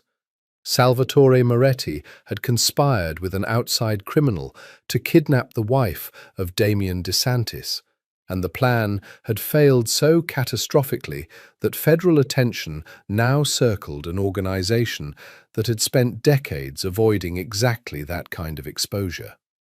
Allied families withdrew their support one by one, unwilling to be associated with an operation whose leader had gambled recklessly and lost. Within a month, Salvatore Moretti found himself without the territories, the alliances, or the respect that had defined his family's power for 3 generations. It was Elena who came to the DeSantis penthouse in the aftermath, dressed not in the weaponized crimson Isabella had come to associate with her, but in simple black, her composure stripped down to something rawer and more honest than Isabella had ever witnessed. "I came to apologize," Elena said, standing stiffly in the penthouse's entryway, clearly uncomfortable in a role she had never practiced. "Not for the things I said to you. Those were unkind, but they were mine to own, and I don't regret the honesty of my anger, even if I regret its cruelty. I came to apologize for my father, and for what my family almost helped happen to you." "You warned Damien," Isabella said. "You didn't have to do that." "No, I didn't." Elena's jaw tightened. "I've spent years believing that power was the only currency that mattered, that if I couldn't have love, I could at least have respect, position, the kind of security that comes from being feared rather than dismissed. Watching my father nearly destroy everything our family built for an alliance with a desperate small man like Franklin Weiss made me understand something I should have understood years ago." She met Isabella's eyes, something almost vulnerable flickering there. "Power without honor is just fear wearing a nicer suit. You and Damien, whatever this marriage started as, you built something with honor at its center. I resented that more than I resented you, if I'm honest." Isabella studied her for a long moment, surprised by the genuine remorse in Elena's voice. "What will you do now?" "Rebuild, quietly, on different terms than my father's.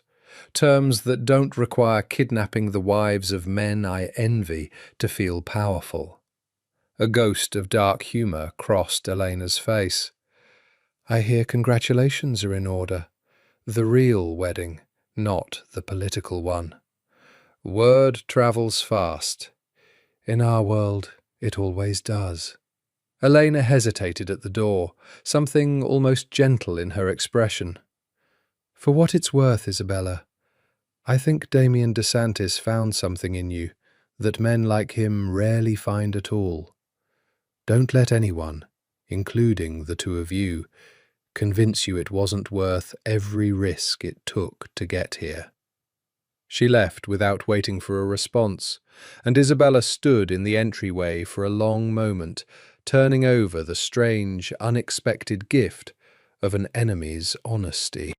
Damien found her there minutes later, having listened to the entire exchange from the adjoining study. You handled that with more grace than I would have, he said, wrapping his arms around her from behind, chin resting against the crown of her head. She lost everything her family built in a single month. It's hard to hate someone that thoroughly humbled. Isabella turned in his arms, studying the face she had come to know so completely over 5 extraordinary, terrifying, transformative months. Is it over, Damien? Truly over? Franklin in custody, the Morettis in collapse, Marisol's brother's debt settled, so she isn't punished for a decision made out of desperation rather than malice. It's over, Damien confirmed, and for the first time since she had met him in a terminal drenched in gunfire and heartbreak, Isabella watched every trace of vigilance drain from his shoulders, replaced by something she had never seen in him before: rest. No more conspiracies, no more rival families circling for advantage. Just us, Isabella. Whatever comes next, it's finally, entirely, just us. Good, Isabella said, rising onto her toes to press her mouth to his, because I have several very specific opinions about what our second wedding should look like, and none of them involve strategic alliances or political optics. Damien laughed, a full, unguarded sound that had become less rare with every passing week, and kissed her back with a tenderness that held nothing in reserve. Marco Alvarez's arrest came 3 weeks later, in a small coastal town in Portugal where he had believed himself safely beyond the reach of both the Carter family's lawyers and whatever quiet violence he assumed Damien DeSantis might eventually send after him. He had underestimated, fatally, the reach of federal law enforcement once Franklin Weiss began cooperating in exchange for a reduced sentence, naming every accomplice in his scheme with the particular desperation of a man trying to save whatever remained of his freedom. Isabella learned of the arrest from Damien, delivered gently, in the quiet of their bedroom, rather than announced over breakfast like ordinary news. They caught him, Damien said. Federal agents, working with Interpol. He's being extradited to face charges for wire fraud, conspiracy, and his role in the attack against you at the boutique. Isabella absorbed the news slowly, testing her own reaction the way one tests a bruise to see how much it still hurts. She found, to her genuine surprise, that the wound Marco Alvarez had once carved into her had healed into something far smaller than she'd expected. Not because the betrayal mattered less, but because everything that had grown in its aftermath had rendered it almost irrelevant by comparison. "Do you want to see him?" Damien asked carefully, "before the trial? Some people need that, closure or an explanation, or simply the chance to look the person who hurt them in the eye and see that they've moved past being afraid of them." Isabella considered the question longer than she expected to need. "Yes," she said finally, "not for him. For me." The meeting, arranged through Damien's lawyers and conducted in a secure federal facility with Damien himself waiting in the adjoining room, lasted less than 10 minutes. Marco looked smaller than Isabella remembered, stripped of the charm and confidence that had once convinced her for 8 entire months that she was loved rather than surveilled. "Isabella," his voice cracked on her name, "I never meant for it to go this far. Franklin approached me with an opportunity, and I was drowning in debt, and I told myself I could walk away before it became—" "Stop," Isabella said, and the steadiness in her own voice surprised her. "I didn't come here for an explanation, Marco. I came here to tell you something, and then I'm leaving, and I don't intend to think about you again after today." He fell silent, watching her with the wary attention of a man who understood he had lost every ounce of power he'd once held over her. "You spent 8 months convincing me I was worth loving, and then you proved in a single note that you never believed it yourself," Isabella said. "For a long time, I thought that meant something was wrong with me, that I was too easy to leave, too forgettable to fight for." She straightened, meeting his eyes without flinching. "I know now that isn't true. I found a man who has fought for me every single day since the moment we met, who has never once made me question whether I was worth the risk of loving honestly. You didn't break me, Marco. You just delayed the moment I found someone who actually deserved the love I have to give." She left without waiting for his response, walking out of the facility's cold corridor into the afternoon sun, where Damien waited, his expression carefully neutral, ready to absorb whatever grief or anger the meeting had stirred loose. "How do you feel?" he asked, taking her hand. "Lighter," Isabella said, genuinely surprised by the truth of it. "I think I needed to say that to him more than I needed to hear anything from him. Closure isn't about the person who hurt you understanding what they did. It's about you finally understanding that their opinion of your worth was never accurate in the first place." Damien brought her hand to his mouth, pressing a kiss against her knuckles, with a reverence that had become as familiar to her now as breathing. "You are the strongest person I have ever known, Isabella DeSantis. Stronger than any enemy I've faced, any war I've fought. I am endlessly, hopelessly grateful that fate put you in my path the day everything in your life fell apart." "Fate had excellent timing," Isabella agreed, leaning into him as they walked toward the waiting car. "Terrible circumstances, excellent timing." 6 months after the gala that ended Franklin Weiss's freedom and the Moretti Alliance's ambitions, Damien DeSantis stood in the same cathedral where he had married Isabella the first time, watching her walk down an aisle toward him for the second time in less than a year, and found himself, for the first time in his adult life, entirely unprepared for the emotions swelling in his chest. This wedding was smaller, only the people who genuinely mattered, rather than the political theatre the first ceremony had required.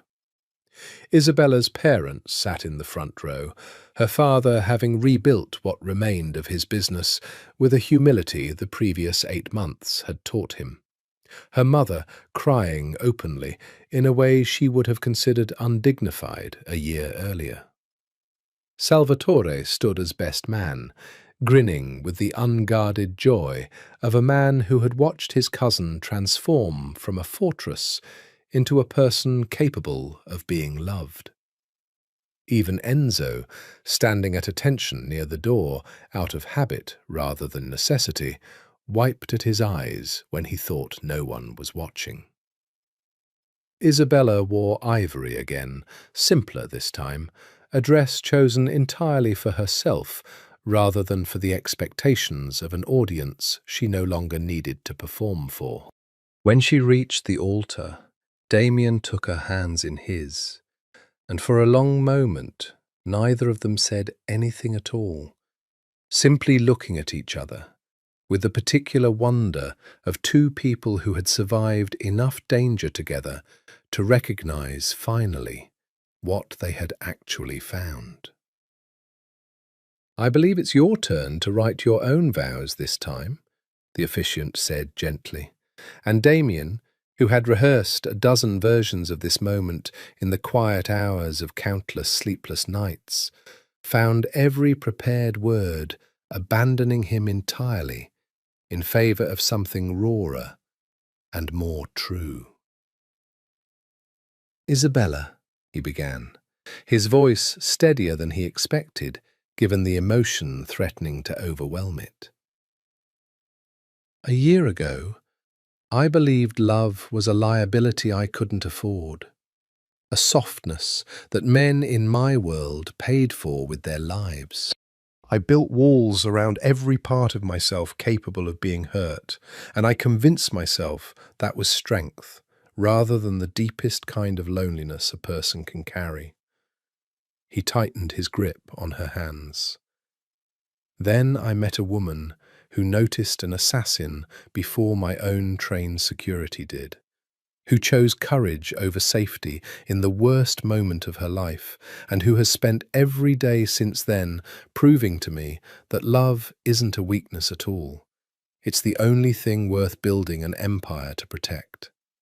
I promise you, Isabella, not for 1 year, not for politics or convenience, but for the entire rest of my life, that I will never let you stand alone again.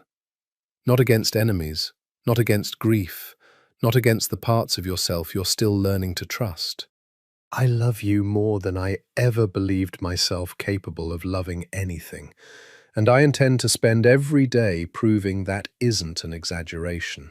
Isabella, tears streaking freely down her face now, squeezed his hands and found her own voice steadier than she expected. A year ago, I stood at an altar and learned that the person I trusted most in the world saw me as nothing more than an asset to exploit, she said.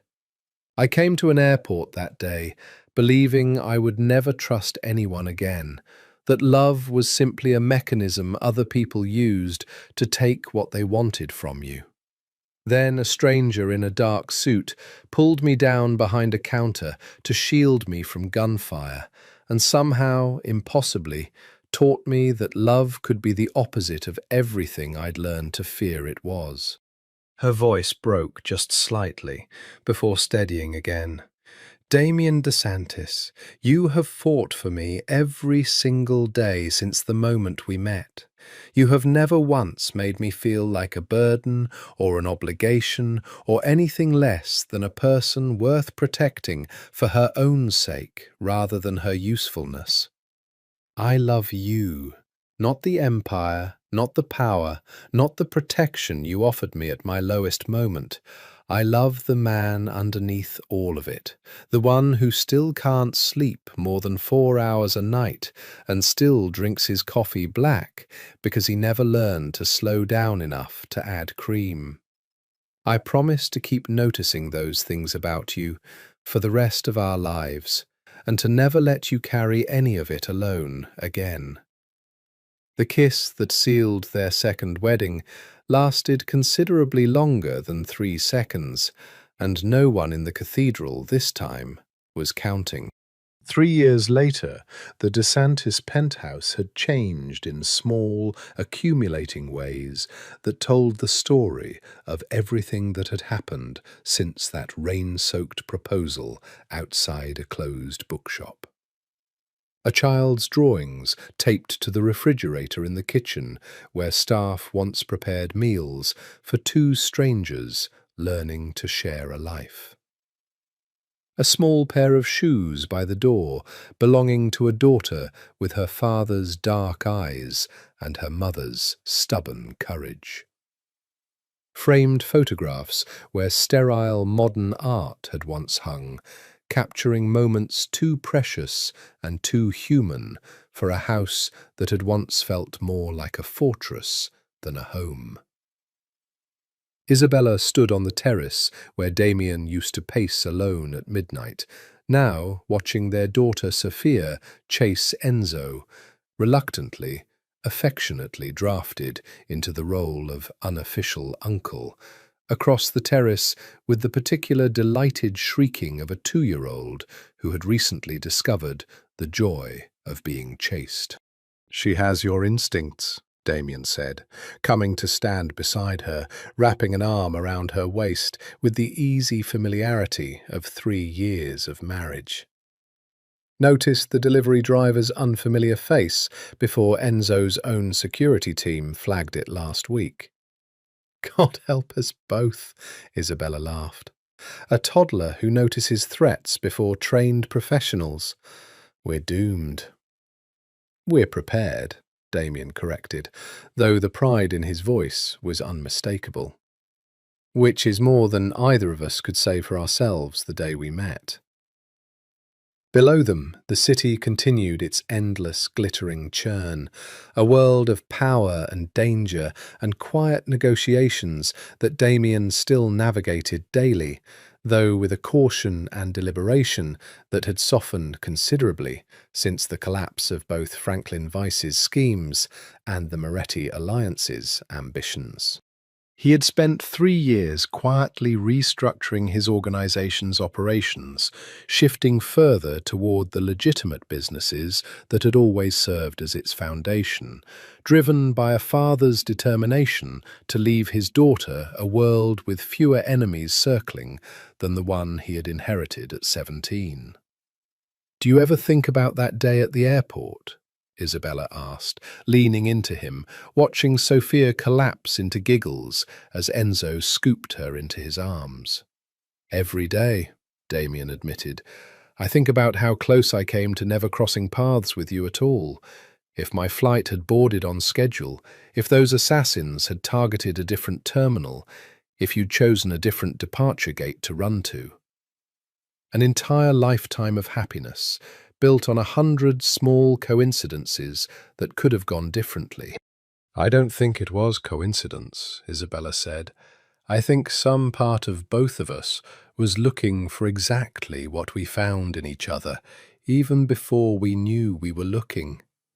You needed someone who could see past the reputation to the person underneath. I needed someone who would never make me question my own worth again. We found each other because we needed to, not because 100 small accidents happened to align." Damien turned her gently in his arms, studying her face with the same intensity he had shown her that first night in the back of a bulletproof car, blood soaking through white silk, two strangers thrown together by violence and grief, who had somehow, against every reasonable expectation, built something extraordinary from the wreckage. "I love you, Isabella DeSantis," he said, the words as natural now as breathing, stripped of all the fear that had once made them so difficult to speak aloud.